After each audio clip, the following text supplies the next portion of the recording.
एक दूर दराज के राज्य में एक घमंडी शहजादी रहती थी। उसका नाम था राजकुमारी रोशनी।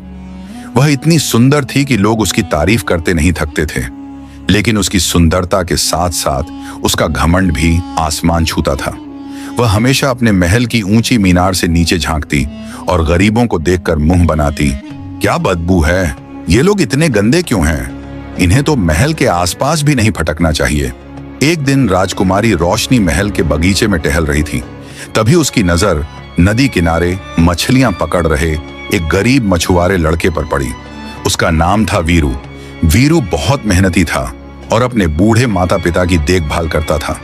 उसकी गरीबी के बावजूद उसके चेहरे पर हमेशा मुस्कान रहती थी, लेकिन राजकुमारी को उसकी सादगी और मेहनत में कोई दिलचस्पी नहीं थी।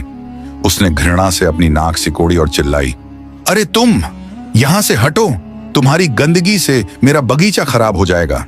वीरू ने ऊपर देखा और विनम्रता से कहा, माफ कीजिए राजकुमारी, मैं तो बस अपना काम कर रहा हूं, मैं यहां से चला जाता हूं। उसने अपना जाल समेटा और जाने लगा, लेकिन राजकुमारी को यह बात पसंद नहीं आई।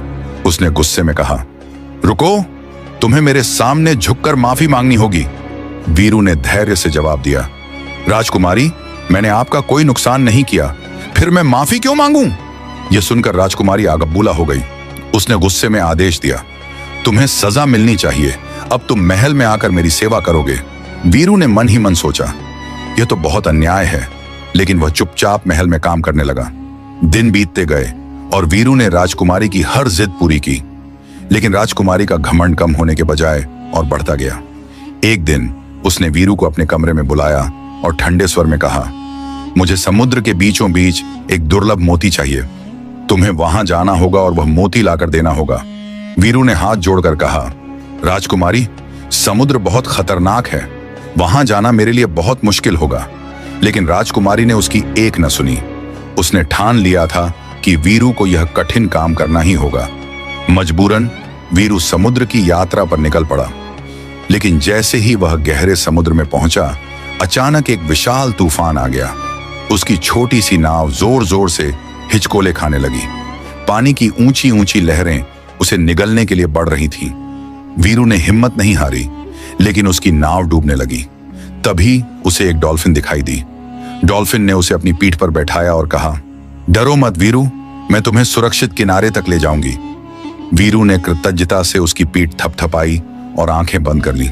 कुछ ही देर में डॉल्फिन उसे एक रहस्यमय द्वीप पर छोड़ गई। वहां वीरू को एक बूढ़ा साधु मिला।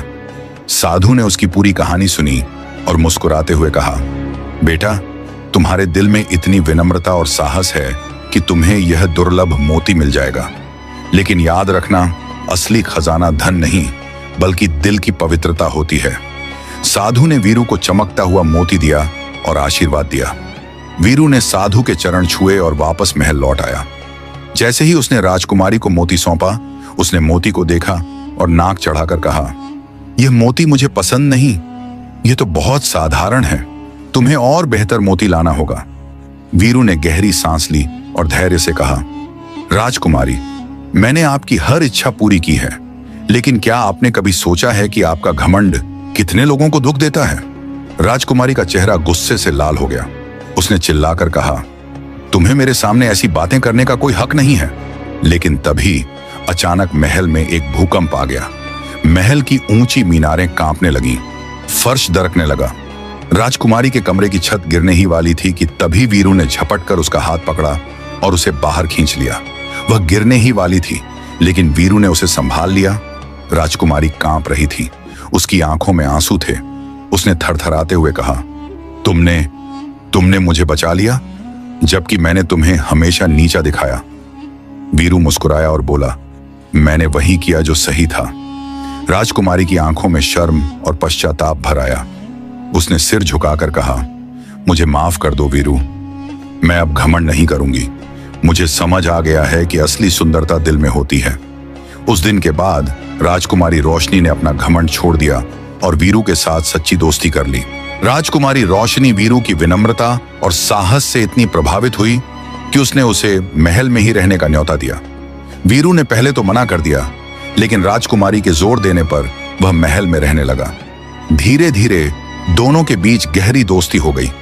राजकुमारी ने वीरू से मछली पकड़ने की कला सीखी और वीरू ने राजकुमारी को सरल जीवन की खुशियों से रूबरू कराया। एक दिन राजकुमारी ने वीरू से कहा, तुम्हारे साथ समय बिताने में मुझे इतनी खुशी क्यों मिलती है?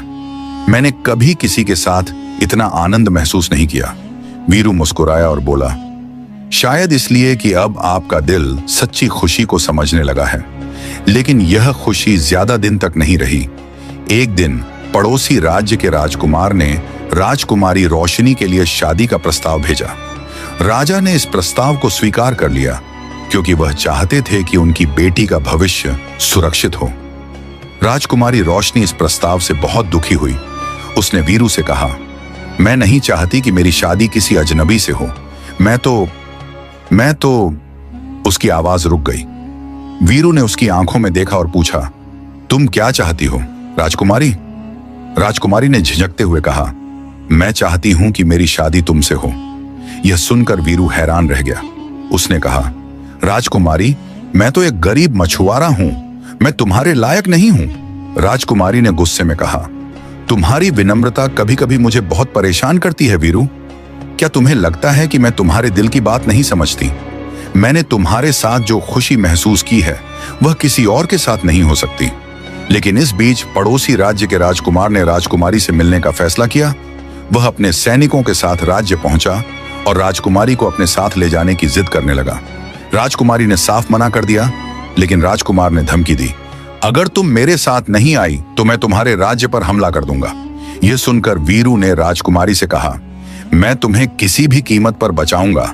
तुम्हें किसी के साथ जाने की जरूरत नहीं है। राजकुमारी ने उसकी आंखों में दृढ़ता देखी और मुस्कुराई, मुझे पता है तुम मेरी रक्षा करोगे। लेकिन राजकुमार ने अपनी धमकी को अमल में लाने का फैसला किया। उसने राज्य पर हमला कर दिया और राज्य की सेना उसके सामने टिक नहीं पाई। वीरू ने राजकुमारी को सुरक्षित स्थान पर छुपाया और खुद राजकुमार का सामना करने चला गया। उसने राजकुमार से कहा, तुम्हारी लड़ाई मेरे साथ है। राजकुमारी को तुम्हारे साथ जाने के लिए मजबूर मत करो। राजकुमार ने वीरू को हंसकर टाल दिया, तुम एक गरीब मछुआरे हो, तुम मेरा क्या बिगाड़ोगे? लेकिन वीरू ने हार नहीं मानी। उसने अपनी चतुराई और साहस से राजकुमार को चुनौती दी। दोनों के बीच भयंकर युद्ध हुआ और अंत में वीरू ने राजकुमार को हरा दिया। राजकुमारी रोशनी ने वीरू की जीत देखी और उसके गले लग गई। उसने कहा, तुमने न सिर्फ मेरी रक्षा की बल्कि मेरे दिल को भी जीत लिया। वीरू ने मुस्कुराकर कहा, मैंने सिर्फ वही किया जो मेरे दिल ने कहा। वीरू ने राजकुमार को हराकर राजकुमारी रोशनी की रक्षा की थी, लेकिन अब उनके सामने एक नई चुनौती खड़ी थी। राजकुमारी के पिता राजा विक्रम वीरू की वीरता से प्रभावित तो थे, लेकिन वह यह नहीं मान सकते थे कि एक गरीब मछुआरा उनकी बेटी का जीवन साथी बन सकता है। उन्होंने वीरू को बुलाया और कहा, तुमने हमारे राज्य की रक्षा की है और इसके लिए हम तुम्हें धन्यवाद देते हैं। लेकिन राजकुमारी रोशनी का विवाह एक राजकुमार से ही हो सकता है। राजकुमारी रोशनी ने अपने पिता से गुहार लगाई, पिताजी, वीरू ने न सिर्फ मेरी जान बचाई बल्कि मुझे सच्चा प्यार और विनम्रता का मतलब भी सिखाया है। क्या आप मेरी खुशी के लिए हमारे प्यार को स्वीकार नहीं करेंगे? राजा विक्रम ने गहरी सांस ली और कहा, बेटी, तुम्हारी खुशी मेरे लिए सब कुछ है, लेकिन राज्य के नियम और परंपराएं भी तो हैं। अगर वीरू साबित कर दे कि वह एक सच्चा राजकुमार बन सकता है तो मैं तुम्हारी शादी को अपनी मंजूरी दे दूंगा। वीरू ने हाथ जोड़कर कहा, महाराज, मैं कुछ भी करने को तैयार हूं, बस मुझे एक मौका दीजिए। राजा ने सोचा और कहा, ठीक है, अगर तुम 3 असंभव लगने वाले कार्य पूरे कर दो तो मैं तुम्हें राजकुमारी का हाथ दे दूंगा। राजकुमारी रोशनी ने चिंतित होकर पूछा, पिताजी, ये कार्य क्या है? राजा ने कहा, पहला, तुम्हें हिमालय की छोटी से एक जादुई फूल लाना होगा। दूसरा, तुम्हें समुद्र की गहराइयों से एक दुर्लभ मोती ढूंढना होगा। और तीसरा, तुम्हें एक ड्रैगन को हराकर उसके सिर की अंगूठी लानी होगी। यह सुनकर वीरू ने हिम्मत नहीं हारी। उसने कहा, मैं ये कार्य पूरे करूंगा महाराज। राजकुमारी रोशनी ने उसकी आंखों में आंसू लाते हुए कहा, वीरू, यह कार्य बहुत खतरनाक है, क्या तुम सच में ऐसा कर सकते हो? वीरू ने मुस्कुराकर कहा, तुम्हारे लिए मैं कुछ भी कर सकता हूं। अगले दिन वीरू ने अपनी यात्रा शुरू की। पहले वह हिमालय की चोटी पर पहुंचा। वहां उसे एक बर्फीले तूफान का सामना करना पड़ा, लेकिन उसने हार नहीं मानी। उसने जादुई फूल ढूंढ निकाला और वापस लौट आया। दूसरे कार्य के लिए वीरू ने समुद्र की गहराइयों में गोता लगाया। वहां उसे एक विशाल ऑक्टोपस का सामना करना पड़ा, लेकिन उसने अपनी चतुराई से उसे हरा दिया और दुर्लभ मोती हासिल किया। तीसरे कार्य के लिए वीरू ने ड्रैगन की गुफा में प्रवेश किया। ड्रैगन ने उस पर आग उगली, लेकिन वीरू ने अपनी बहादुरी से ड्रैगन को हरा दिया और उसकी अंगूठी लेकर वापस आ गया। जब वीरू तीनों कार्य पूरे करके लौटा तो राजा विक्रम ने उसकी वीरता को सलाम किया। उन्होंने कहा, तुमने साबित कर दिया कि तुम एक सच्चे राजकुमार हो। मैं तुम्हें राजकुमारी रोशनी का हाथ देता हूं। राजकुमारी रोशनी ने खुशी से आंसू बहाए और वीरू के गले लग गई। उसने कहा, तुमने न सिर्फ मेरा दिल जीता, बल्कि साबित कर दिया कि प्यार में कोई भी बाधा असंभव नहीं होती। वीरू ने राजा विक्रम के सामने तीनों असंभव लगने वाले कार्य पूरे कर दिए थे और अब राजकुमारी रोशनी का हाथ पाने के लिए तैयार था। राजा ने वीरू की वीरता और समर्पण को देखकर उसे अपनी बेटी का हाथ देने का फैसला किया। पूरे राज्य में खुशी की लहर दौड़ गई और शादी की तैयारियां शुरू हो गईं। शादी के दिन राजकुमारी रोशनी ने सोने और मोतियों से सजी एक सुंदर साड़ी पहनी और वीरू ने राजसी वस्त्र धारण किए। पूरे राज्य के लोग इस जोड़े को आशीर्वाद देने के लिए उमड़ पड़े। जैसे ही मंडप में मंत्रोच्चार शुरू हुआ, राजकुमारी रोशनी ने वीरू की ओर देखा और उसकी आंखों में प्यार झलक उठा। वीरू ने भी उसकी ओर देखकर मुस्कुरा दिया, जैसे कह रहा हो, अब कोई हमें अलग नहीं कर सकता। शादी के बाद वीरू ने राजकुमारी रोशनी के साथ मिलकर राज्य की सेवा करने का फैसला किया। उसने गरीबों और जरूरतमंदों की मदद के लिए कई योजनाएं शुरू की।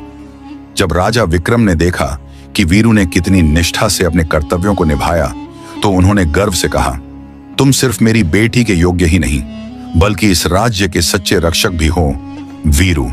एक दिन राजकुमारी रोशनी ने वीरू से कहा, तुमने न सिर्फ मेरा दिल जीता, बल्कि पूरे राज्य के लोगों का दिल भी जीत लिया है। मैं तुम्हारे साथ जीवन भर खुश रहूंगी। वीरू ने मुस्कुराकर कहा, तुम्हारे बिना मेरा जीवन अधूरा था। अब हम साथ में इस राज्य को और भी खुशहाल बनाएंगे। धीरे धीरे राजकुमारी रोशनी ने अपने घमंड को पूरी तरह से छोड़ दिया और वीरू की तरह विनम्र और दयालु बन गई। उसने गरीबों की मदद करने के लिए कई कार्यक्रम शुरू किए और राज्य के लोग उसे दयालु रानी के नाम से पुकारने लगे। कुछ सालों बाद राजकुमारी रोशनी और वीरू के घर एक सुंदर बच्चे ने जन्म लिया। पूरे राज्य में खुशी की लहर दौड़ गई। जब राजा विक्रम ने अपने पोते को गोद में उठाया तो उनकी आंखों में आंसू आ गए। उन्होंने मुस्कुराते हुए कहा, यह बच्चा हमारे राज्य का भविष्य है। मैं चाहता हूं कि यह अपने माता पिता की तरह विनम्र और बहादुर बने। वीरू और राजकुमारी रोशनी ने अपने बच्चे को प्यार और संस्कारों से भरा वातावरण दिया। उन्होंने उसे सिखाया कि असली खुशी दूसरों की मदद करने और विनम्र बनने में होती है। और इस तरह वीरू और राजकुमारी रोशनी की कहानी एक खुशनुमा अंत के साथ समाप्त हुई। उनके प्यार और समर्पण ने न सिर्फ उनके जीवन को, बल्कि पूरे राज्य को बदल दिया। लोगों ने उनकी कहानी को सदियों तक याद रखा और यह कहानी प्रेम, वीरता और विनम्रता की मिसाल बन गई। तो दोस्तों, यह थी वीरू और राजकुमारी रोशनी की अद्भुत प्रेम कथा, जो हमें सिखाती है कि प्यार, विनम्रता और साहस किसी भी बाधा को पार कर सकते हैं। अगर आपको यह कहानी पसंद आई हो तो वीडियो को एक लाइक कर दो और हमारे चैनल को सब्सक्राइब करना ना भूलें। फिर मिलेंगे एक नई कहानी के साथ। तब तक के लिए नमस्ते।